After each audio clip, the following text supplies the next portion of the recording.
It was dawn over the Pacific, June 19, 1944. The sun rose slowly above the steel-blue horizon, glinting off the decks of American aircraft carriers that stretched endlessly across the sea. Thousands of men stood ready. Pilots strapped into cockpits, mechanics tightening bolts, officers whispering final orders.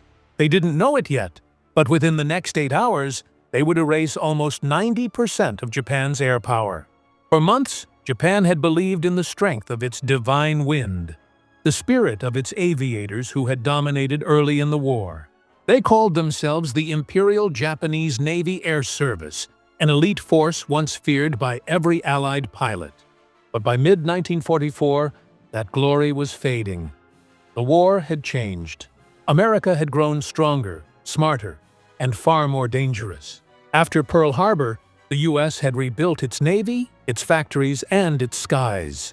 The assembly lines of Detroit, Seattle, and Los Angeles now roared day and night, turning out new planes faster than Japan could dream. And above all, America had learned the art of air dominance: radar, carrier coordination, and disciplined tactics. The Japanese, on the other hand, were still fighting a war of honor, not technology. Their planes were fast but fragile. Their pilots were brave but inexperienced. Most of Japan's best aviators had already died in earlier battles: Coral Sea, Midway, Guadalcanal, leaving behind fresh recruits who barely knew how to land on a carrier. And now, the stage was set for a showdown that would decide the fate of the Pacific skies. They called it the Great Marianas Turkey Shoot. But for the men inside those cockpits, it was no laughing matter. Admiral Raymond Spruance and Task Force 58 had a clear goal: protect the U.S. invasion of the Marianas and draw out Japan's remaining carriers into one decisive battle.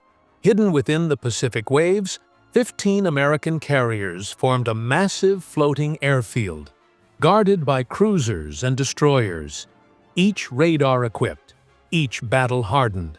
On the Japanese side, Vice Admiral Jisaburo Ozawa led his remaining carriers, Taiho, Shokaku, and Zuikaku, all once proud symbols of Japan's naval might.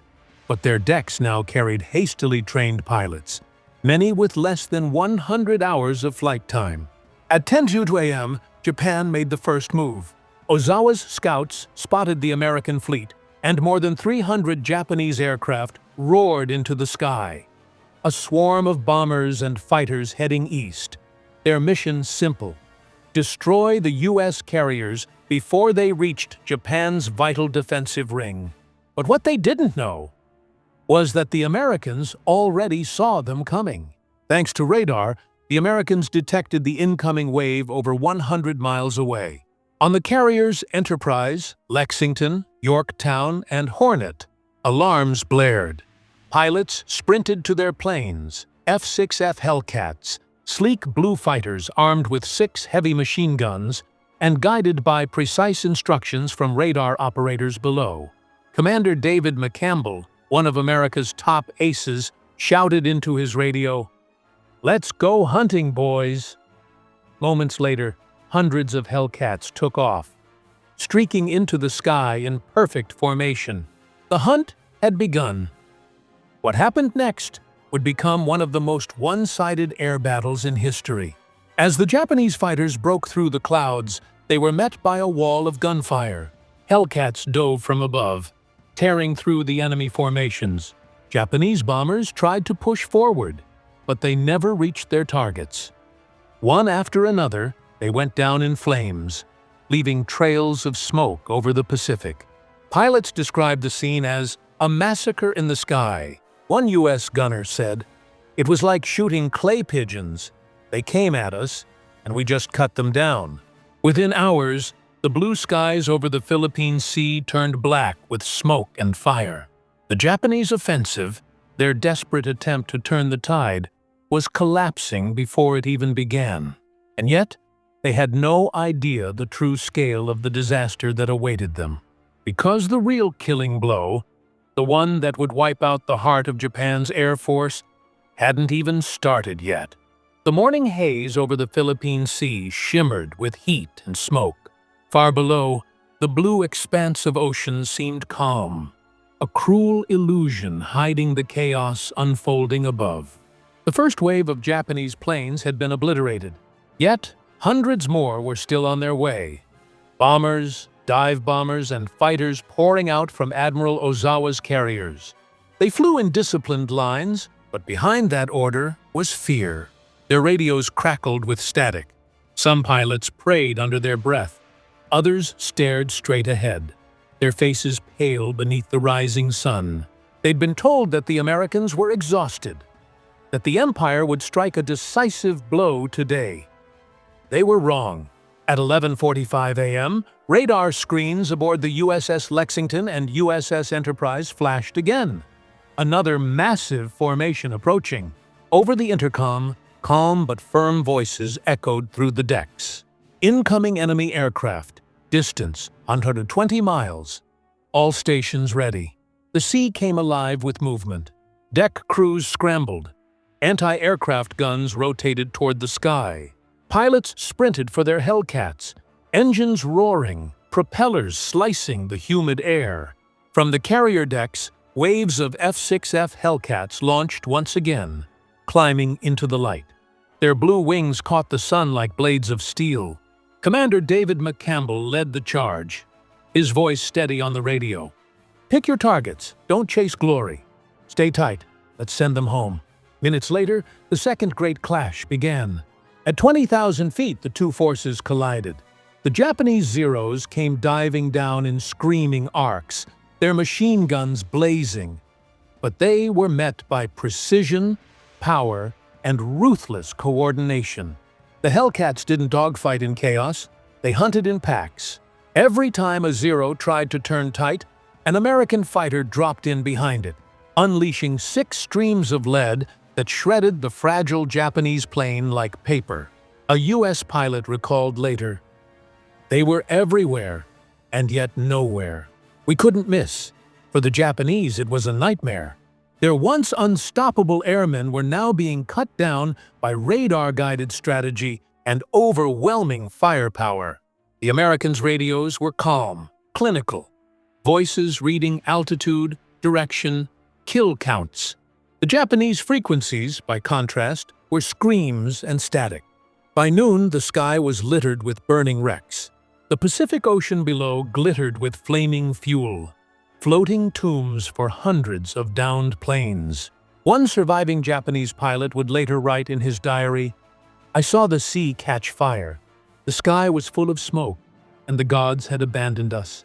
But the Americans weren't done. While the Hellcats tore apart Japan's air wings above, another threat lurked beneath. U.S. submarines stalking the Japanese carriers. When Taiho, Admiral Ozawa's new flagship, launched its planes, it unknowingly sailed straight into the path of the USS Albacore. The submarine's periscope locked on. A torpedo streaked through the deep. And seconds later, a deafening explosion tore open Taiho's hull. Gasoline vapors filled the carrier, and hours later, one careless spark ignited it all. The pride of Japan's fleet vanished in a single towering inferno. Aboard the other Japanese carrier, Shokaku, disaster struck again. Another torpedo, another explosion, another grave beneath the waves. The Japanese air fleet was dying not just in the sky, but at sea, its wings clipped and its heart sinking beneath the Pacific. By 3 p.m., the air battle had turned into a one-sided hunt. American pilots, now low on fuel but high on adrenaline, pursued the few survivors still struggling to reach their carriers. One radio transmission summed up the day. "This isn't combat, it's target practice." Commander McCampbell and his wingman each scored 5 kills in a single sortie.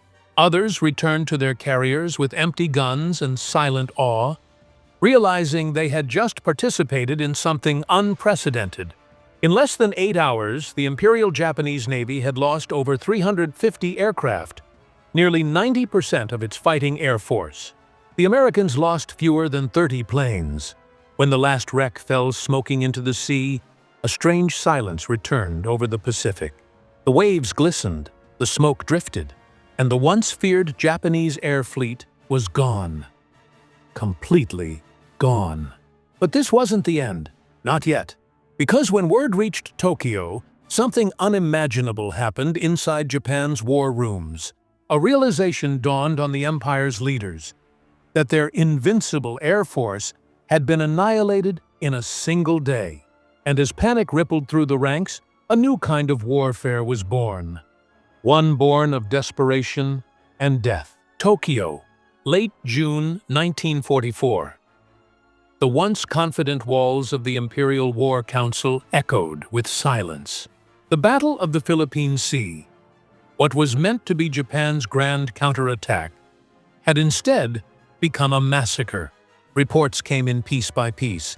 Carrier Shokaku sunk. Carrier Taiho lost with all hands. Aircraft destroyed, over 350. Pilots gone. For the first time since Pearl Harbor, Japan faced a truth it had long denied. The air force that once ruled the Pacific had been erased in a single day. Admiral Toyoda stared down at the telegram from the front. Even the emperor's advisors were speechless. Ozawa, the commander who led the attack, had barely escaped alive. His fleet, the pride of Japan, was now a graveyard under the Philippine Sea. Our pilots fought bravely, Ozawa's message read, but they were slaughtered before reaching the enemy fleet. We are blind and powerless in the air. No one spoke. In that silence, Japan's military leadership realized the unthinkable. They could no longer defend their empire from above. The U.S. had radar-guided guns, advanced aircraft, limitless production. Japan had courage and little else left. Weeks passed. Factories struggled to rebuild destroyed aircraft. Training schools rushed new pilots into cockpits with barely 100 hours of flight experience. But the young men knew this wasn't about skill anymore. It was about sacrifice. One admiral, Takeshi Onishi, stood before a room of officers and said the words that would change the war forever. We cannot match America's numbers or technology, but we can still make our deaths count. The men around him knew what he meant, and none spoke against it. If Japan could not win by power, it would win by terror. The idea was born: special attack units, suicide pilots who would turn their planes into guided missiles. The kamikaze. In the southern Philippines, 24 young pilots gathered in a dusty airfield under a fading sun. Most were barely 20 years old. They wrote letters to their mothers, bowed to each other, and climbed into their planes, each carrying a single 250-kilogram bomb. Their mission crashed directly into American carriers. One diary recovered later contained just a single line: "I will be the shield of Japan." Tell my mother I smiled. On October 25, 1944, they struck. One by one, blazing aircraft fell from the sky and smashed into U.S. ships. Explosions ripping through steel decks, flames reaching the heavens. The Americans were stunned. At first, they didn't believe what they were seeing. Pilots who didn't try to escape. Pilots who turned toward death willingly. A survivor from the USS St. Lo recalled, "They came out of the sun. No evasive moves, just straight at us. We shot 1, 2, 3, but one hit the deck. The explosion threw me across the ship. Everything burned." The St. Lo sank within an hour. The first major warship in history destroyed by a suicide attack. News of the success electrified Japan. Propaganda posters praised the kamikaze as divine heroes. Mothers were told to be proud if their sons died this way. But privately, the admirals were horrified.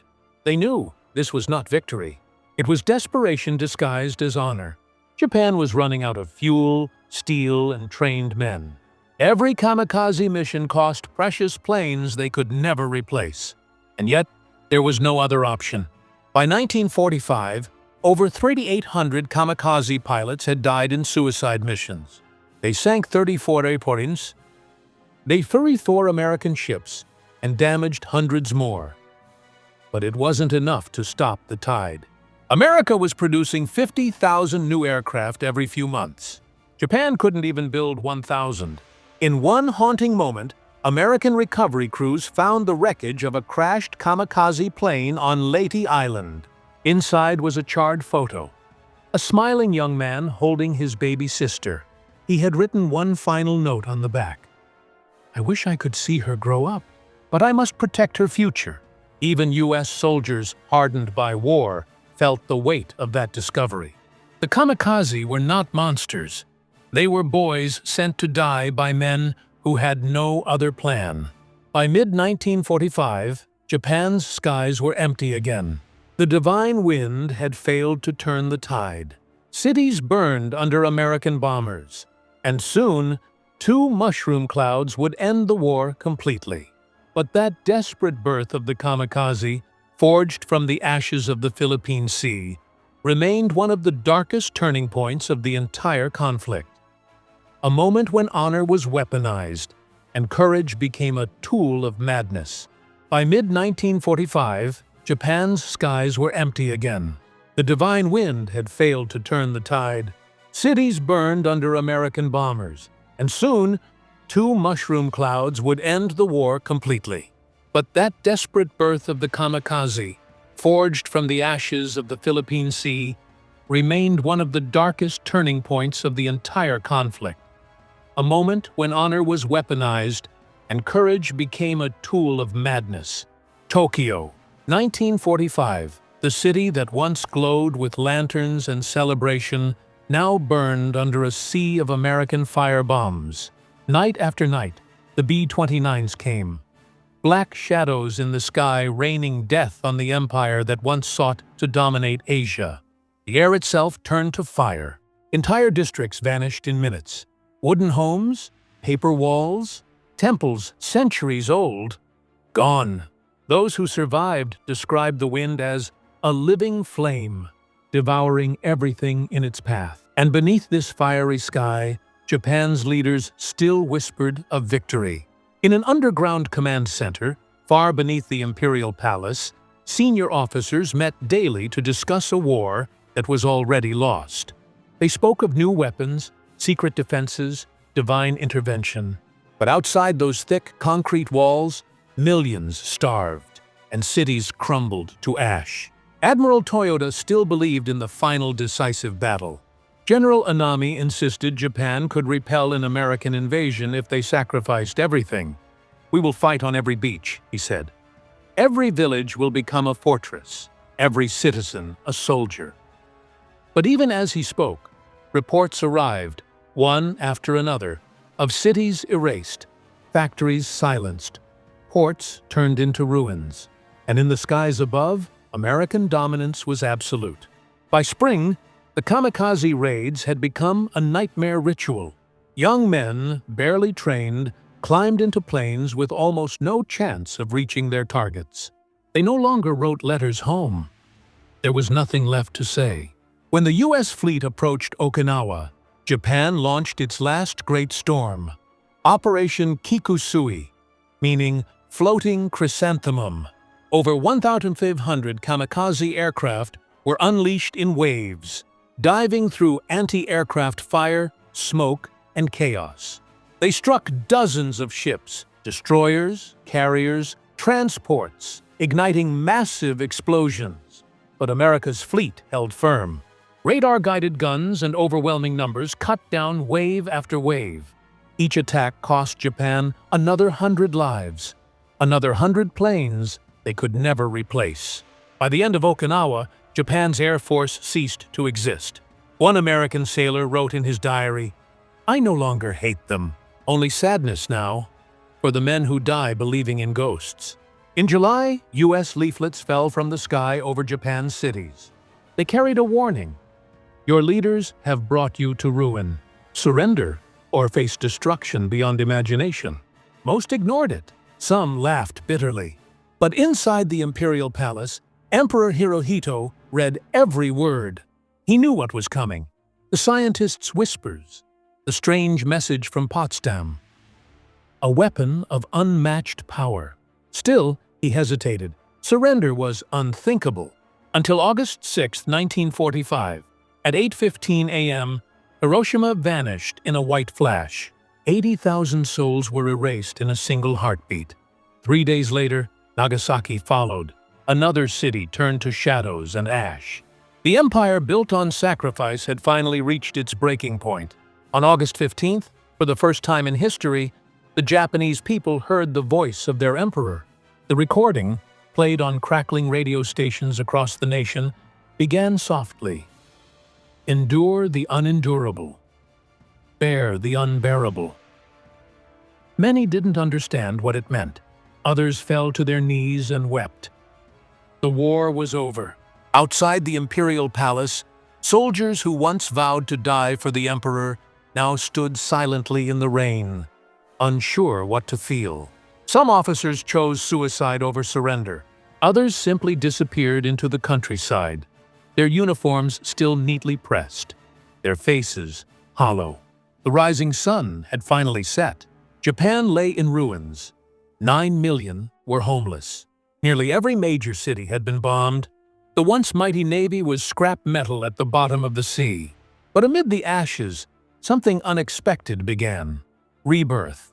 American soldiers who once fought Japan now handed out food, medicine, and books. Children who had known nothing but war learned to write again.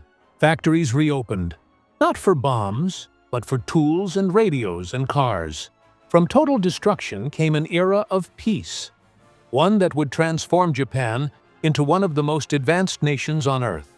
And yet, the ghosts of those young kamikaze pilots never disappeared.